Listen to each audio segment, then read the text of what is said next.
Assalamualaikum warahmatullahi wabarakatuh. Waalaikumsalam warahmatullahi wabarakatuh. Bismillahirrahmanirrahim. Alhamdulillahi rabbil alamin. Wassalatu wassalamu ala ashrafil anbiya'i wal mursalin, imamil muttaqin, sayyidil ghurril muhajjalin, sayyidina wa maulana Muhammadin wa ala alihi wa ashabihil mujahidin at-tahirin, amma ba'du. Saudara-saudara kaum muslimin rahimakumullah. Dalam kehidupan ini, pada satu sisi memang kita harus melaksanakan berbagai kegiatan amal ibadah. Tetapi pada sisi lain, kita juga harus menjaga jangan sampai amal ibadah yang sudah kita kerjakan itu dihancurkan oleh sikap kita sendiri. Bahwa kita sudah sholat, alhamdulillah. Bahwa kita sudah zakat dan memberikan sedekah, syukur. Bahwa kita sudah melaksanakan ibadah haji, thayyib. Apakah dengan demikian amal kita sudah menjadi banyak? Nanti dulu. Jangan berbangga hati dan puas diri. Pada kesempatan yang berbahagia ini, saya ingin menyampaikan satu hadis yang diriwayatkan oleh Imam Ad-Dailami, di mana Rasulullah sallallahu alaihi wasallam pernah bersabda, "Sittatu asya'in tuhbitul a'mal." Ada 6 perkara yang bisa menghancurkan amal yang sudah kita kerjakan. Salat yang sudah kita kerjakan itu, zakat yang sudah kita bayarkan itu, haji yang sudah kita tunaikan itu, bisa dihancurkan oleh 6 perkara ini. Nanti di akhirat, pada saat setiap orang menunggu pahala dari ganjaran amal yang ia kerjakan di dunia ini, kita menanti dan menanti, ya Rabb, mana amal kebaikan saya? Mana pahala kebajikan yang saya lakukan? Hasilnya tidak ada. Amal yang kita kerjakan dihancurkan oleh sifat-sifat yang akan kita kemukakan pada pertemuan kali ini. Yang pertama yang bisa menghancurkan amal adalah al-istighalu bi'uyubil khalqi. Orang yang terlalu sibuk mencari-cari aib dan kekurangan pada diri orang lain. Habis waktunya hanya untuk mengorek-ngorek celah orang, sementara ia lupa pada aib dan celak dirinya sendiri. Sifat seperti ini menghancurkan amal yang sudah kita kerjakan. Sedangkan baginda Nabi mengajarkan, tuba liman syaghalahu aibuhu an uyubin nas. Beruntunglah orang yang kekurangan pada dirinya menyebabkan dia sibuk sampai ia tidak sempat mencari-cari aib dan kekurangan pada diri orang lain. Saudara-saudara kaum muslimin rahimakumullah. Sibuk mencari aib orang tentu bukan dengan tujuan positif. Latar belakangnya kadang-kadang karena jealous, karena hasud, kecemburuan sosial.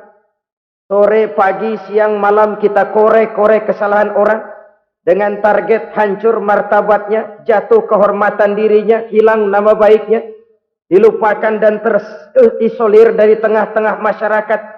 Perbuatan yang demikian sungguh terlalu amat sangat kejam. Salat kita, puasa kita, haji kita bisa dihancurkan jikalau kita terlalu sibuk mencari-cari aib orang lain. Muslim dengan muslim itu bersaudara. Kalau kita menganggap muslim yang lain adalah saudara kita, maka aibnya adalah aib kita, kekurangannya juga adalah kekurangan kita. Pada saat kita melihat pada dirinya terdapat kekurangan, tugas kitalah menutupi. Ini yang dijamin oleh Nabi, man satara musliman satarahullahu fid dunya wal akhirah. Siapa yang menutupi aib dan celah orang-orang beriman, Allah akan menutupi aib dan celaknya di hari akhirat nanti. Zaman sekarang, zaman gosip. Zaman sekarang, zaman isu. Sehingga hal yang 1 meter pun dapat jadi 5 meter. Yang 5 meter dapat saja menjadi 10 meter. Kita sibuk membumbui hal-hal yang kita tidak tahu duduk perkara yang sebenarnya. Bahkan lebih celaka, kadang-kadang kita malah sok tahu. Memberikan vonis dari sudut pandang kita sendiri. Adalah tidak bijaksana jika kita mengukur baju orang lain dengan badan sendiri. Baju orang lain kita ukur pakai badan kita. Tentu saja enggak pas. Begitulah. Terlalu sibuk mencari-cari aib orang lain. Menghancurkan amal ibadah yang sudah kita kerjakan. Na'udzubillah summa na'udzubillah. Kadang-kadang hadir majelis taklim di pengajian. Ngaji setengah jam. Ngomongin orang 2 jam setengah. Tekor, defisit. Belum bergeser dari majelis taklim. Ini kan penyakit rohani.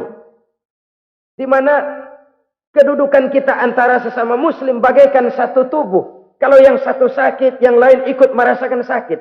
Yang satu terhina, yang lain ikut merasakan terhina. Jadi pada saat kita melihat aib orang lain, kita ceritakan di mana-mana, kita bongkar di mana-mana, tentu satu hal yang jelas, kita tidak senang kepada orang itu. Kita tidak senang kepada orang itu. Dan kalau sudah tidak senang, maka fungsi persaudaraan bisa berubah menjadi permusuhan. Oleh sebab itu, kalau ada 2 orang berselisih, boleh kita bohong untuk mendamaikan 2 orang tadi. Misalnya si A sama si B berantem nih, jengkel, marah-marahan. Saudara datang ke rumah si A. A, saya dengar kamu lagi marahan sama B. Iya itu si B, kurang ajar. Bangsat, bajingan, tengik. Pokoknya kalau ketemu, awas. Ah, saya kira sih enggak begitu. A, tadi saya ketemu B, dia bilang malah kangen sama sampean. Dia pengen ketemu. Ingat masa lalu zaman sebantal berdua, sebatang rokok berdua. Dia kangen pengen ketemu. Padahal si B enggak ngomong apa-apa sama saya. Saya olah sedemikian rupa sampai si A tenang. A tenang, saya datang ke rumah B. B, katanya kamu lagi marahan sama si A. Iya tuh A, kunyuk monyet. Udahlah, pokoknya kalau ketemu dia saya hantam habis. Ah, barusan saya ketemu si A, dia bilang pengen ketemu ente. Pengen ngobrol kayak dulu, mengembalikan keharmonisan yang hilang, mengembalikan kehangatan persaudaraan yang lenyap. Si A tenang, si B adem. Kenapa? Karena bohong saya. Kesana saya ademin, kesini saya ademin. Jenis bohong seperti ini berpahala. Kenapa? Tujuannya mendamaikan orang yang sedang berselisih. Tapi kan orang bermental seperti ini jarang. Yang banyak kan tukang kompor sekarang. Kalau angetin sini, angetin murub deh. Datang sama A, lu marahan sama B. Iya, gue kesel banget sama B. Emang? Wow. Diemang-emangin. Oh, udah dah. Pokoknya gue mah kalau jadi elo takut sama si B, gue buka celana. Gue pakai rok deh. Si A panas. A panas, datang ke rumah B. Komporin lagi. Dua-duanya panas, koslet, terjadi perkelahian. Biang iblisnya tukang kompornya. Sampai untuk mendamaikan 2 orang yang berselisih. Diizinkan berdusta. Kenapa? Prinsip Islam itu islah. Mencari jalan damai. Bukan mengeruhkan suasana. Inilah realitas di tengah-tengah masyarakat. Enakan ngomporin daripada nyiramin. Enakan manasin daripada mendamaikan 2 orang yang sedang berselisih. Apalagi kalau kita punya kepentingan. Main nimbrung aja kayak toge. Kagak ngerti urusan. Nyampur aja nyampur. Toge kan begitu toge. Ada laksa nimbrung. Ada gado-gado ngikut. Ada kredok masuk. Kagak ngerti juntrungan masalah. Main nyampur aja nyampur. Ini kan tidak objektif namanya. Nah, mental seperti ini. Wah, sholatnya khusyuk. Zakat bayar, sedekah iya. Tapi kalau suka cari-cari aib orang. Jembreng kesalahan orang di mana-mana. Sholatnya, puasanya, hajinya bisa dihancurkan oleh mental yang seperti ini. Jangan bangga-bangga, sholat saya sudah banyak, puasa saya hebat, mantap, haji saya tiap tahun mondar-mandir ke Mekah. Tapi kalau mental seperti ini masih ada, waspadalah.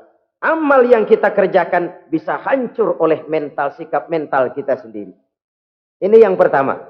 Yang bisa menghancurkan amal terlalu sibuk mencari-cari aib orang lain. Satu. Yang kedua, saudara-saudara, wa qaswatul qalbi. Orang yang hatinya keras, tidak mempan diberikan nasihat. Baik nasihat yang datang dari luar dirinya, ataupun nasihat yang datang dari dalam dirinya. Hatinya keras. Dikasih muka tembok, kulit badak, kuping kebo. Makhluk apa namanya itu? Wallahu a'lam. Rai gedek. Pantas ya kalau kita lihat sejarah, Islam itu turun di semenanjung Arabia. Sebagai test case. Masyarakat Arab 14 abad yang lalu dikenal keras, kasar, brutal, primitif. Dari berbagai aspek kehidupan. Standar, kalau di tengah masyarakat yang begitu keras Islam berhasil, masyarakat lain lebih mudah masuk. Rasulullah diutus di Cianjur, lalu dakwahnya sukses, saya nggak kagum. Paling-paling datang Nabi ke Cianjur disambut dengan ramah. Enggak, Rasul. Ayo nama kumaha Rasul wae, ayo nama. Pasti aman, damai, tidak ada cerita perang. Tapi Masya Allah, turun di tengah satu struktur sosial yang keras, kasar, primitif. Menghadapi orang yang hatinya keras seperti ini. Apa prinsip kebijaksanaan yang dilaksanakan oleh Rasul dalam menerapkan syariat Islam? Pertama, at-tadrij fit tasyri'. Dalam melaksanakan syariat, prosesnya melalui tahapan. Contoh. Jahiliyah dulu itu paling senang sama mabuk. Geng.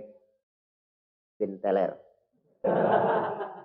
Oh, jahiliyah itu kalau sudah mabuk nggak cuman minum, mandi pakai arak. Subhanallah. Mandi pakai arak.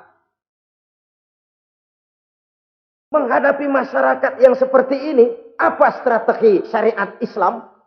Mula-mula ayat yang turun. Yas'alunaka 'anil khamri wal maisir qul fihima ismun kabirun wa manafi'un linnas. Mereka bertanya kepada Muhammad tentang arak. Katakan, arak itu ada manfaatnya tapi juga ada bahayanya. Bahayanya lebih besar daripada manfaatnya. Tidak diharamkan dulu, tidak. Cuman dikasih sen. Teler emang enak.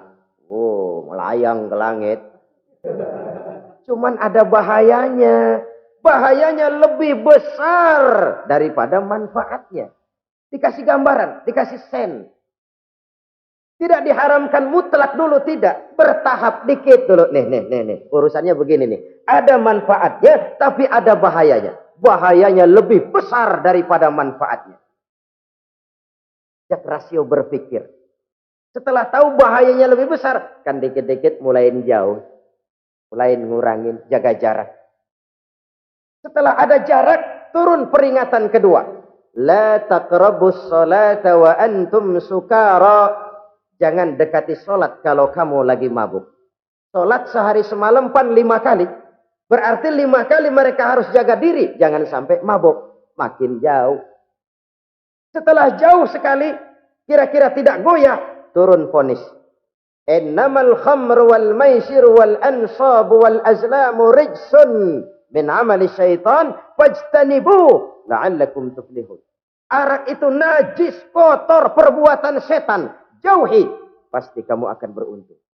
Baru timbul hukum haramnya. Orang udah nggak kaget. Kenapa? Pagi-pagi udah dikasih sen. Bahayanya lebih besar. Kalau sholat jangan, kalau mabuk jangan mendekati sholat. Makin jauh. Ini tahapan. Sama juga kita kan. Begitu jebrol lahirnya cuman susu ibu. Gedean dikit sang ambon. Kan gitu. Gedean dikit pisang ulek. Gedean dikit nasi. Udah gede bener jengkol jijelin. Proses. Coba bayi begitu lahir kasih pisang batu, tenggeng. Gak kuat menerima, belum waktunya. Ini proses yang dilaksanakan oleh strategi syariat Islam untuk mengobati penyakit qaswatul qalbi ini. Keras hati. Syariatnya bertahap. Tidak drastis. Tidak kalau sudah begitu ya mesti begitu. Tidak. Konsep kedua, taklilut takalif, menyedikitkan beban. Coba kita lihat, seluruh konsep agama, kalau kemampuan melaksanakan perintah berkurang, stressing perintahnya ikut turun. Angkat tuh beras 100 kilo. Nggak kuat pak, 30 kilo dulu deh. Ntar balik lagi, lama-lama juga habis. Ini konsep untuk mengobati qaswatul qalbi. Bertahap. Semua perintah agama itu begitu. La yukallifullahu nafsan illa wus'aha. Allah tidak memberikan beban kecuali sesuai dengan kemampuan yang dimiliki oleh seseorang. Kalau kemampuan melaksanakan perintah berkurang, stres perintahnya juga ikut menurun. Salat wajib diri. Kalau mampu. Gak bisa pak salat berdiri. Salat dengan berbaring. Kalau mampu. Berbaring gak bisa pak. Pinggang kurap. Salat pakai isyarat. Kalau mampu pakai isyarat tidak bisa. Dalam hati setiap kemampuan melaksanakan perintah berkurang, stres perintahnya juga menurun. Taklilut takalif ini juga salah satu strategi mengantisipasi kerasnya hati. Nah, konsep yang ketiga dari syariat, al-musawat bainan nas fi takalifil ahkam. Persamaan terhadap manusia di dalam berhadapan dengan hukum Allah. Kadang orang yang hatinya keras itu, logikanya jalan, ngukur suasana. Gimana sih lu? Menggerib kagak mau ke masjid? No, yang Pak Haji masih di perapatan. Yang Pak Haji disebut. Itu kan cenderung orang begitu. Kalau dia nyolong ayam, dia tunjuk orang yang nyolong kambing. Ini apologi namanya. Kenapa lu nyolong ayam? No, yang maling kambing urusin, gedean. Apologi. Lah kapan mau beres kalau begitu? Tidak introspeksi, tidak self correction. Itu apologi. Untuk menutupi kelemahan diri, menunjuk kesalahan orang lain yang lebih besar. Itu kan nggak jantan namanya. Apologi. Tidak ada sifat untuk memperbaiki diri sendiri. Karena kecenderungan ini ada, Islam menutupi itu. Dengan apa? Semua manusia sama dalam berhadapan dengan hukum Allah. Gak ada iri hati dalam hukum Islam ini. Salat wajib. Wajib. Bagi siapa? Yang sudah balik dan mampu. Terhadap semua strata. Jenderal wajib, kopral wajib. Apalagi hansip. Tidak ada fasilitas. Wah kamu jenderal nggak apa-apa dah sembahyang setahun 2 kali. Idul Fitri aja sama Idul Adha. Enggak tuh. Semua manusia sama dalam berhadapan dengan hukum Allah. Itu yang Nabi ingatkan. Orang-orang sebelum kamu dahulu hancur. Umat-umat sebelum ini rusak binasa. Kenapa? Karena mereka kalau orang kecil berbuat salah. Hukum cepat-cepat ditegakkan. Tapi kalau yang besar berbuat salah. Mereka diam pura-pura tidak tahu. Jadi apa ini? Yang namanya mafia peradilan bukan cuma zaman ayeuna. Sejak zaman sebelum Islam Nabi sudah mengingatkan. Mereka dahulu hancur. Kenapa? Kalau orang kecil berbuat salah, hukum buru-buru ditegakkan. Rame-rame dikeroyokin. Giliran yang gede berbuat salah, diam pura-pura enggak tahu. Hukum pakai pandang bulu. Saudara-saudara kaum muslimin rahimakumullah. Oleh karena itu orang yang keras hati itu bisa merusak amalnya sendiri. Enggak mempan nasihat, rai gedek, muka-muka cuek. Baik nasihat yang dari luar maupun nasihat yang dari dalam enggak mempan. Kan dalam hidup ini ada nasihat dari luar, dari orang lain, bisa dari fenomena kehidupan. Ini juga nasihat. Oh, dia itu kaya tapi pelit. Hatinya begitu ya. Katanya menteleng. Itu kan nasihat. Itu kan nasihat. Oh, dia waktu berkuasa tapi zalim, matinya begitu. Perutnya pancung.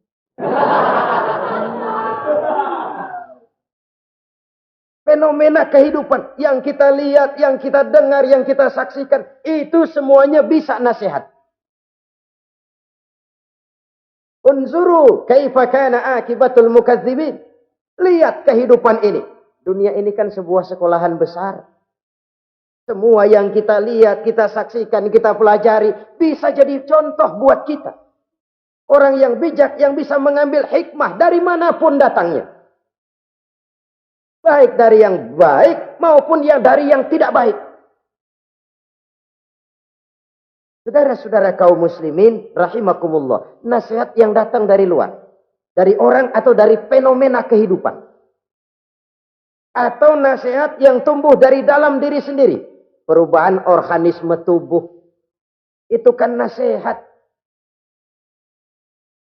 Ya Allah. Sekarang cantik jelita. Iya, sedang sweet 17-an. Rambutnya hitam, ikal berderai. Iya, semua memuja, memuji. Alisnya katanya laksana semut beriring. Dagunya bak pauh dilayang. Kalau dia senyum, semua orang terpesona. Sekarang 50 tahun yang akan datang, coba senyum, kabur orang. Fenomena kehidupan. Apa yang tidak berakhir? Kenapa harus keras hati? Kita kata kita berkuasa, berapa hari kita punya jabatan? Kita kata kita kaya, berapa banyak harta kita? Kita kata kita alim, kita tahu. Apa yang kita tahu dari semesta jagat raya ini? Lalu apa yang tidak berakhir? Korun yang katanya kaya, mati itu. Fir'aun yang katanya gagah, mati. Napoleon Bonaparte, the Lion of Europe, singa daratan Eropa, mati. Saking matinya, mati.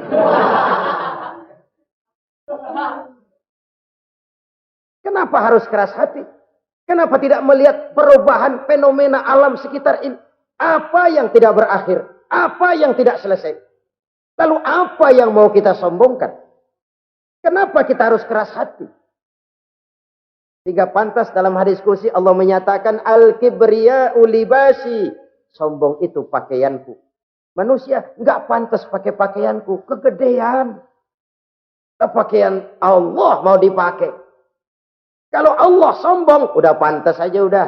Kenapa? Kagak ada Tuhan lain selain dia. Udah pantas dia nyombong.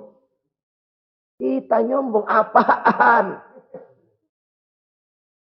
Oleh sebab itu, beruntung orang kalau diberikan hati yang lembut, mudah menerima kebenaran, peka terhadap kesulitan orang lain, ringan tangan memberikan pertolongan buat mereka yang memang memerlukan. Dan enggak semua orang dikasih begitu. Enggak semua orang. Lain ya, Umar bin Khattab sikapnya keras, tapi hatinya gampang menerima kebenaran. Nah, lain loh orang kayak begini. Keras sikap boleh keras, tapi hati mudah menerima kebenaran. Wah, kalau Umar kerasnya kan luar biasa. Tapi hatinya kok gampang menerima kebenaran. Ini hidayah. Coba lihat waktu berita Rasulullah meninggal dunia. Sampaikan oleh para sahabat, Umar jengkel. Cabut pedang. Siapa bilang Muhammad mati, saya tabas batang lehernya. Dia enggak siap menghadapi kenyataan. Emosinya yang jalan, bukan rasionya. Keras. Bilang deh, Muhammad meninggal. Saya tabas batang lehernya. Untung ada Sayyidina Abu Bakar. Beliau tidak bicara langsung, cuma pidato. Ayyuhan nas, man kana ya'budu Muhammadan fa inna Muhammadan qad mata. Wa man kana ya'budu Allah fa inna Allah hayyun la yamut. Hai manusia, siapa yang menyembah Muhammad, Muhammad sudah meninggal. Tapi siapa yang menyembah Allah, Allah maha hidup dan tidak akan pernah mati buat selama-lamanya. Sayyidina Umar tersentak. Subhanallah, saya salah. Bagaimanapun Muhammad hanya seorang manusia. Saya cinta dia, saya suka dia, nyawa saya pertaruhkan untuk dia. Tapi dia manusia dan saya tidak menyembah Muhammad. Ia sadar akan kekeliruannya, berlinang air matanya. Keras sikapnya, tapi lembut hatinya. Nah, yang kayak begini, bagus. Ini udah sikap keras, hati keras, yaitu tadi. Muka tembok, kulit badak, kuping kebo. Diapain aja udah nggak mempan aja udah. Susah yang kayak begini. Saudara-saudara, ma'asyiral muslimin rahimakumullah. Jadi yang kedua yang bisa menghancurkan amal kita, orang yang hatinya keras. Wah. Yang ketiga sekarang, yang bisa menghancurkan amal kita itu wahubbud dunya. Orang yang terlalu cinta kepada dunia. Nih, pakai kalimat terlalu ya. Kalau sekadar cinta kepada dunia, why not? Kita cinta anak dan istri, wajar. Kita cinta harta benda, tentu. Kita cinta sanak famili dan seluruh handai tolan, memang. Kita juga cinta kepada bangsa dan tanah air. Itu bagian dari iman, persilahkan. Yang tidak boleh itu kalau sudah pakai kalimat terlalu. Terlalu. Sebab kalau sudah terlalu, itu sudah di luar kontrol. Orang lalu menghalalkan segala cara. Terlalu cinta kepada jabatan. Akhirnya bergeser. Sholat menghadap Allah. Dengar mau pindah jabatan ke tempat kering. Gerasak gerusuk nyari dukun. Ini kan namanya iya kana budu wa dukun nastain. Nggak bisa wong itu satu paket. Kalau iya kana budu wa iya kana nasta'in. Kalau hanya kepadamu ya Allah kami menyembah, hanya kepadamu kami minta tolong. Ini paket, jangan dipisah-pisah. Menyembahnya kepada Allah, minta tolongnya kepada yang lain. Sinkret, bercampur. Iya kalau es campur enak. Tapi kalau agama dicampur dengan yang lain, nggak enak rasanya. Sama juga begini, ada gelas ya. Kalau sepenuhnya diisi bensin, itu ketahuan. Bisa diminum motor. Kalau sepenuhnya diisi air putih, jelas bisa diminum orang. Tapi begitu separuh diisi bensin, separuh diisi air putih, kacau dah. Motor minum, mogok. Orang minum, mabok. Dijual juga nggak laku. Kenapa? Sinkret. Maka Allah pesan, wala talbisul haqqa bil batil. Jangan kau campur aduk yang hak dengan yang batil. Saudara-saudara kaum muslimin rahimakumullah. Begitulah terlalu cinta kepada dunia sering menyebabkan orang out of control. Bergeser dari garis yang telah ditentukan oleh Allah. Apalagi di zaman sekarang ini. Persaingan hidup makin tajam. Tensi ekonomi semakin tinggi. Gaya hidup semakin konsumtif. Sementara lapangan kerja semakin sulit. Orang kadang kehilangan harga diri untuk mencapai sesuatu yang bernama dunia, lalu menghalalkan segala cara. Sebab itu jangan korbankan keabadian akhirat dengan kesenangan dunia yang cuma sebentar ini. Jangan sia-siakan keabadian akhirat dengan kesenangan dunia yang kadang fata morgana ini. Cintailah dunia, tapi sekadarnya saja. Sebagai ladang untuk menanam bagi kepentingan di akhirat nanti. Terlalu cinta kepada dunia bisa menghancurkan amal yang sudah kita kerjakan. Ini yang ketiga. Yang keempat, waqillatul haya.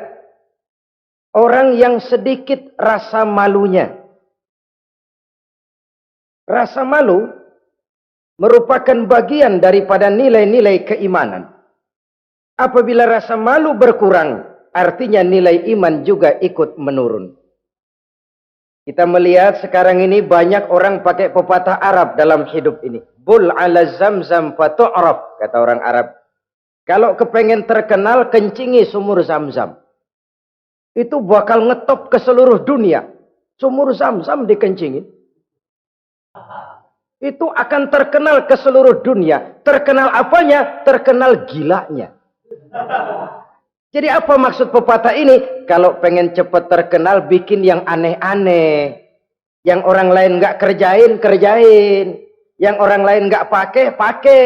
Nanti kan aneh, dilihat orang. Kalau dilihat orang kan cepat ngetop. Pantas apa tidak nomor 18. Yang penting terkenal aja dulu dah.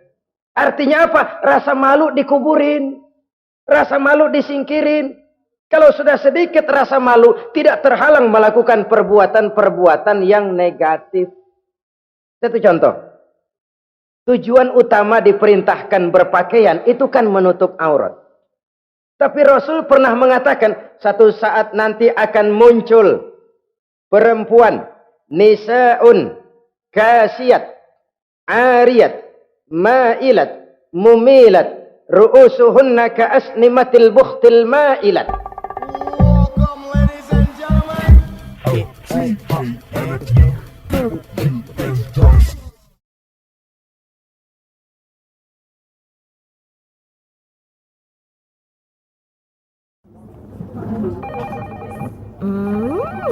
What is it? Ooh, a new chocolate product by the Integral CJ's Management. What chocolate? No, my girl. It's a new CJ's brand.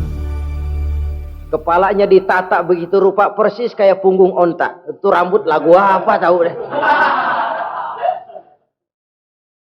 Ini kan fenomena berpakaian tapi telanjang. Kenapa? Yang dikejar mode, yang dikejar merek. Kiblatnya Paris, London, Roma. Imamnya siapa? Pierre Cardin, Christian Dior, Escada, Etienne Egner. Merek yang dikejar, mode yang dikejar, aurat pontang-panting. Ditambah oleh tayangan-tayangan berbagai iklan yang merangsang anak-anak kita untuk hidup konsumtif. Yo, iyo. Cocok iya jeng urang yo. Terangsang dia untuk konsumtif. Dihadapkan kepada kenyataan. Suasana ekonomi nggak menunjang. Orang tua lemah ekonominya.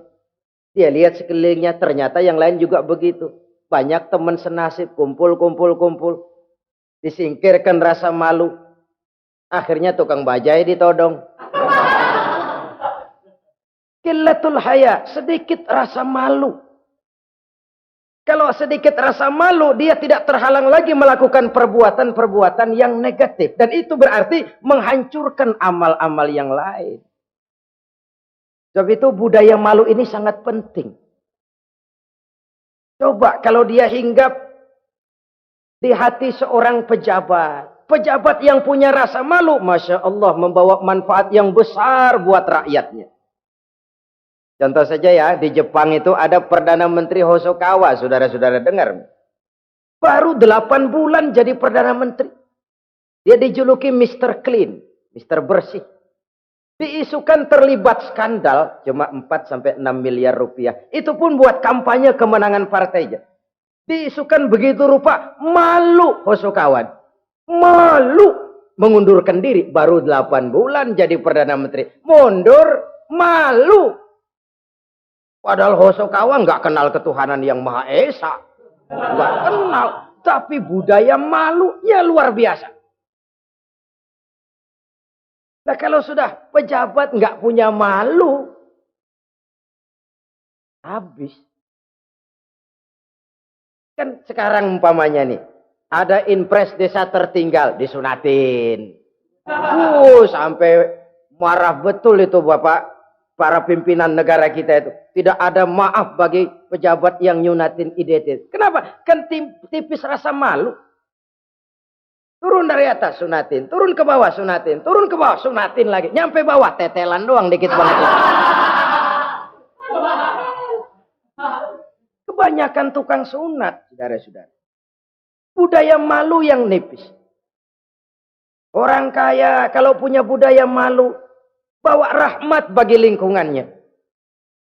Ulama kalau punya rasa malu. Nggak jual ayat menghalalkan yang haram, mengharamkan yang halal. Bagaimana Kiai? Haram! Karena belum dapat bagian. Begitu dapat jatah, haram dikit dah. Kiamat umat kalau sudah kayak begini. Budaya malu di segala strata sekarang ini menipis. Dan itu tentu berangkat dari kualitas keimanan. Ini yang perlu dipompa ke permukaan. Dan dilematis memang sering terjadi. Satu contoh, pada satu sisi kita menggalakkan proyek pariwisata. It's okay, kita perlu devisa. Tapi pada sisi lain kita harus menjaga nilai-nilai luhur dari budaya bangsa kita. Jangan sampai kemasukan wisata mancanegara, lalu budaya mereka yang tidak sesuai juga ikut kita serap. Bule masuk ke Indonesia, pakaian seenaknya, dia mau udah pantas aja udah. Perempuan ayab-ayaban ke pasar pakai kutang doang, bule pantas aja. Bocah kita ayab-ayaban ke pasar pakai kaos kutang, perempuan mana panok melulu.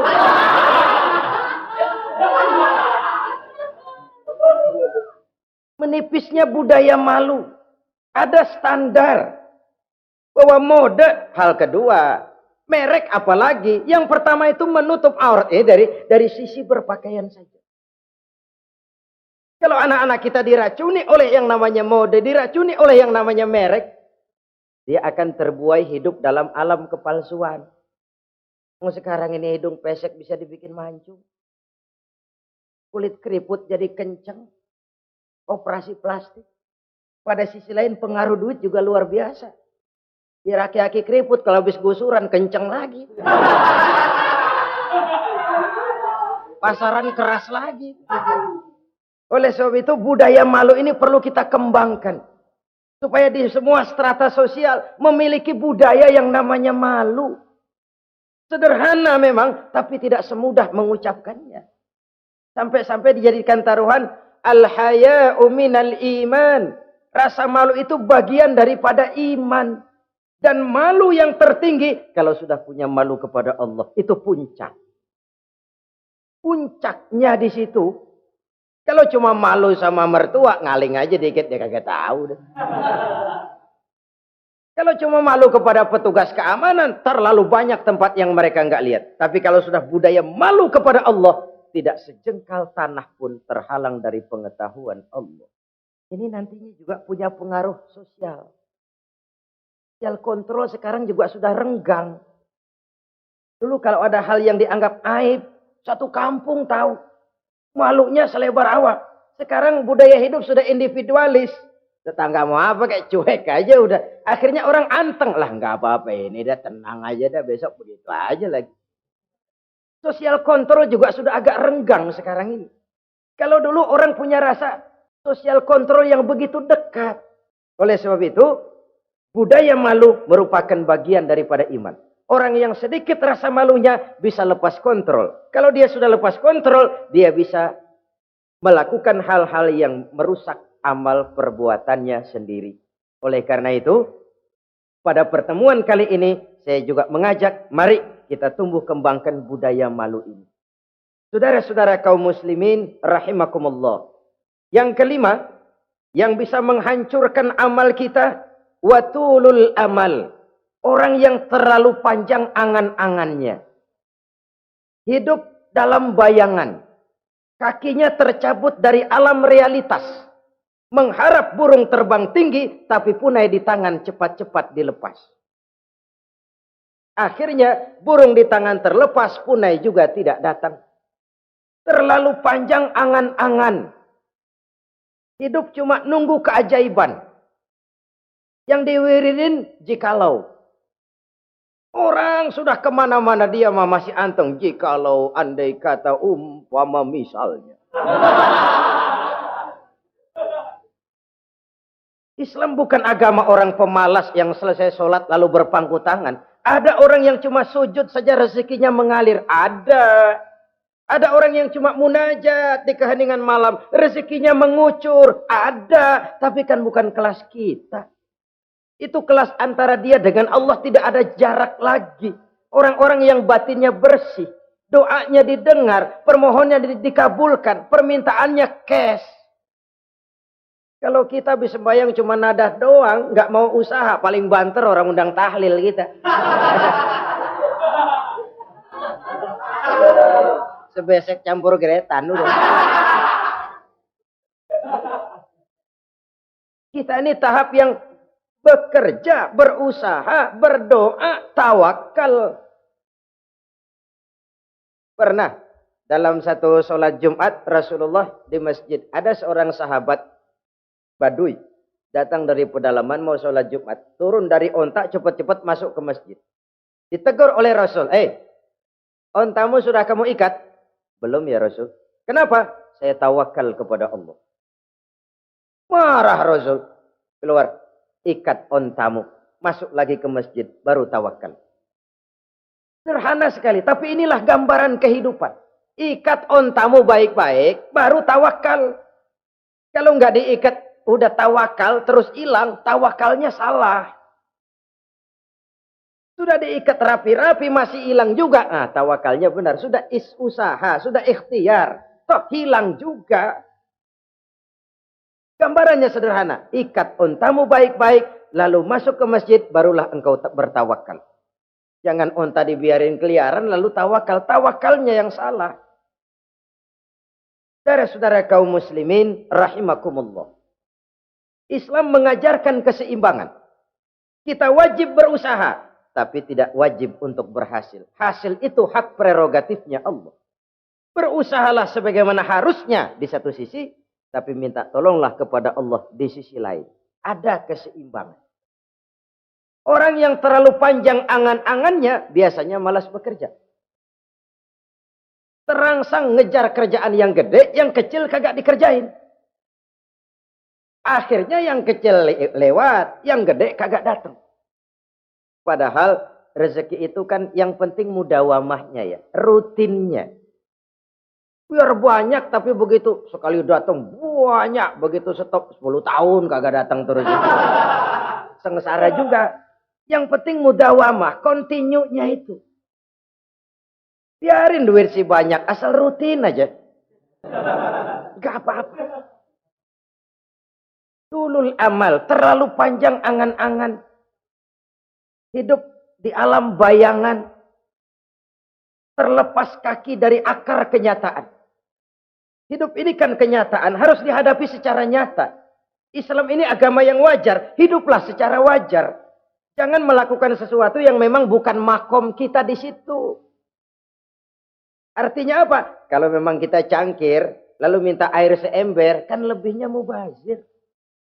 Cangkir, minta air diisiin seember. Buat apa lebihnya? Bukan makom kita. Jangan tercabut dari akar kenyataan. Siapa sih kita ini?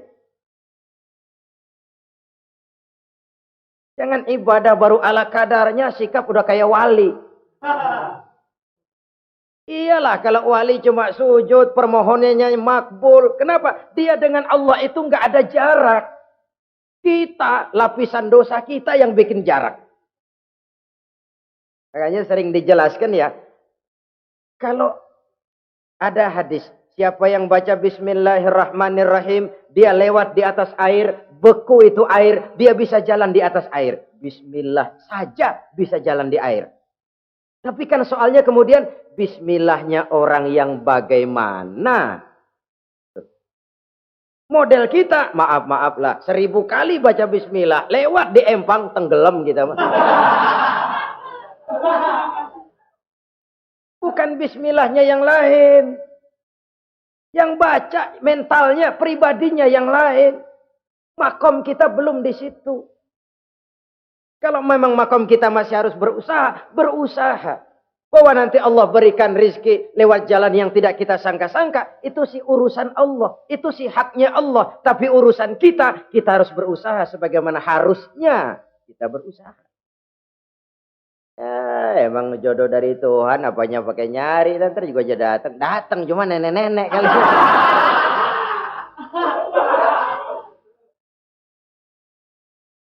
Bekerja, berusaha, jangan terlalu panjang angan-angan.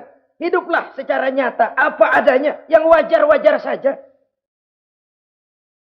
Tinggal di gubuk reot, hidup pakai gaya jet set. Ngagul dah. Sama merek mobil kenal banget, mobil orang-orang.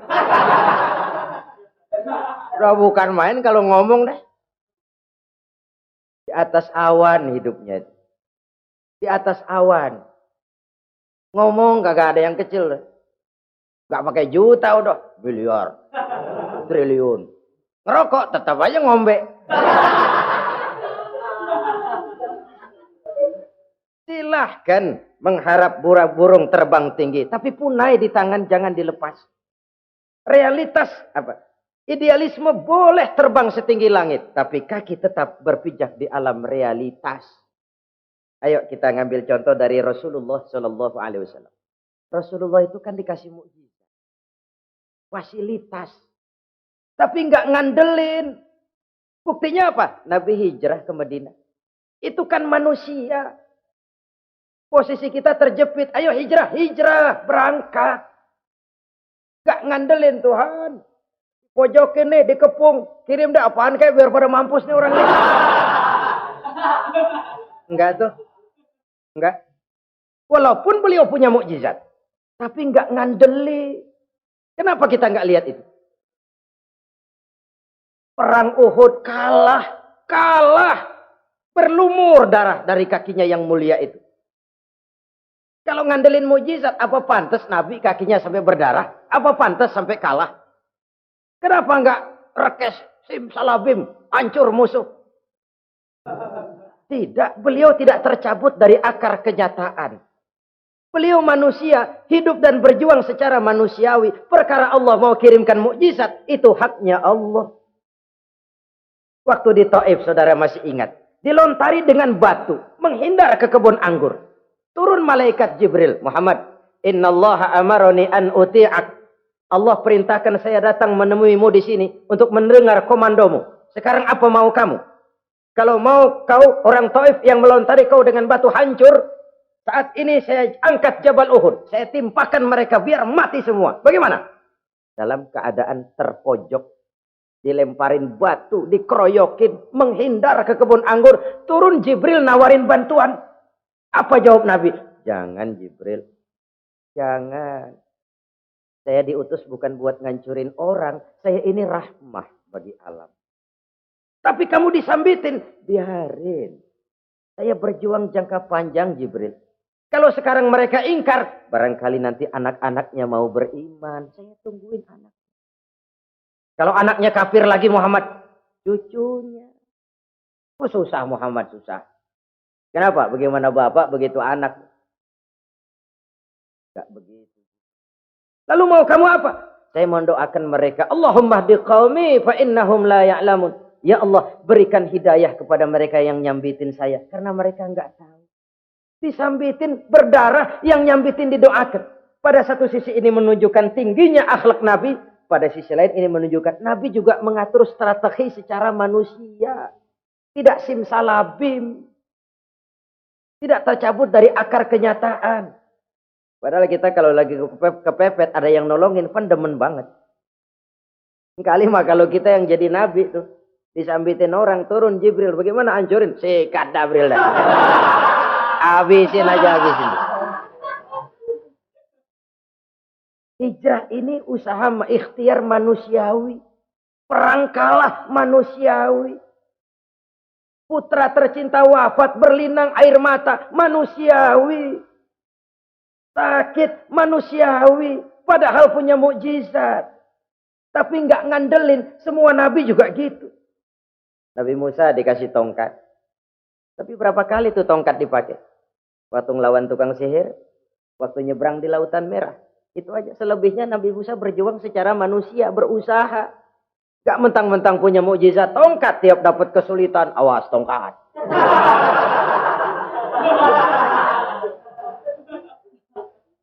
Utuh manusiawi. Ini Rasul. Kenapa kita nggak lihat itu? Kenapa kita lalu tercabut dari akar kenyataan dan hidup dalam khayalan?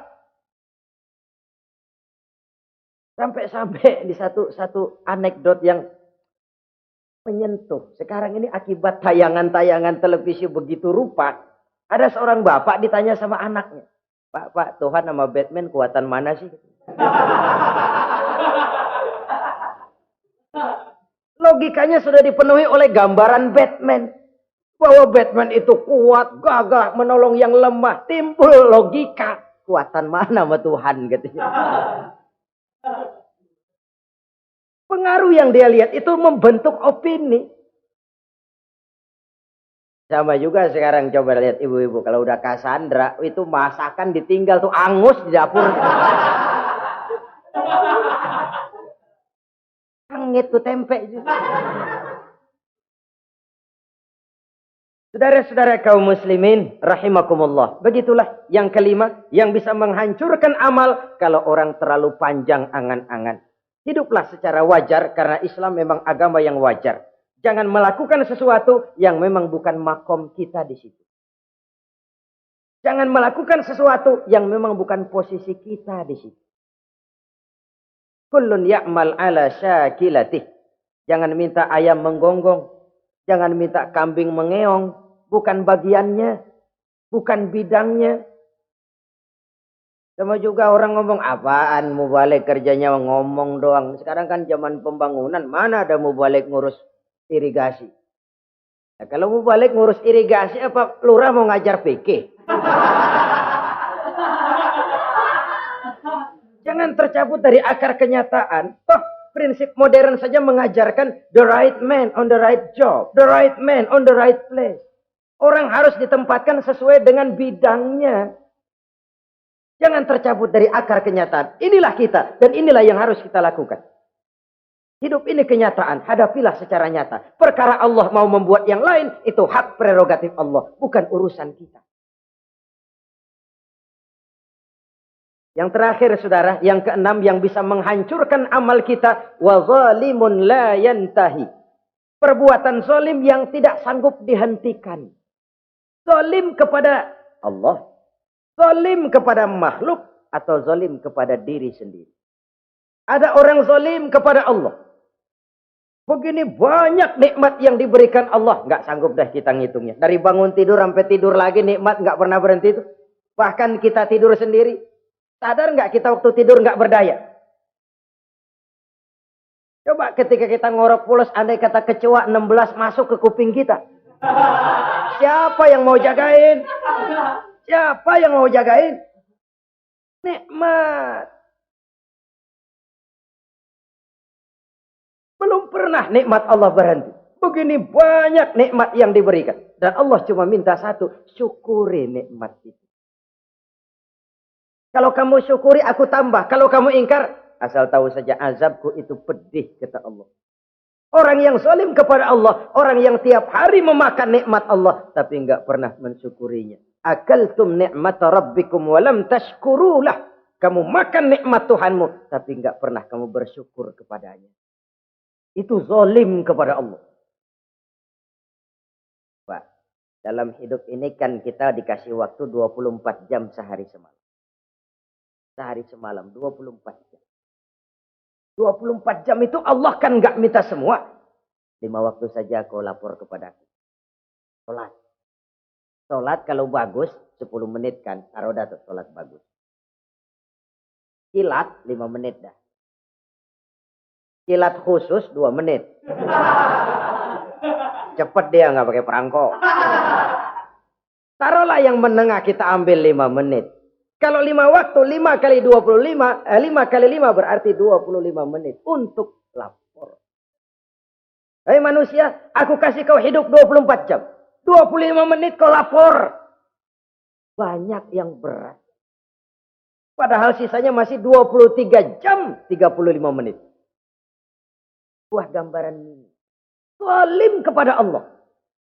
Padahal zalim kepada Allah yang rugi bukan Allah. Se-ASEAN tidak ada yang sujud. Apa Allah tekor? Apa Allah lalu berhenti jadi Tuhan? Apa Allah lalu jadi lemah? Tidak. Zalim kepada Allah artinya juga zalim kepada diri sendiri. Lalu zalim kepada sesama makhluk. Kadang tidak kita sengaja. Karena itu dalam Islam tidak ada kebebasan mandiri. Ya contohnya ya, kita beli radio. Kita setel di rumah kita sekeras-kerasnya. Terus dalam hati nih, radio gue. Beli gue, pakai duit gue. Gue setel di rumah gue. Sekeras-kerasnya, urusan apa sama orang? Kata kita. Tetangga kita kan boleh juga ngomong begitu. mata gue. Yang ngantuk gue. Gue tidur di kamar gue.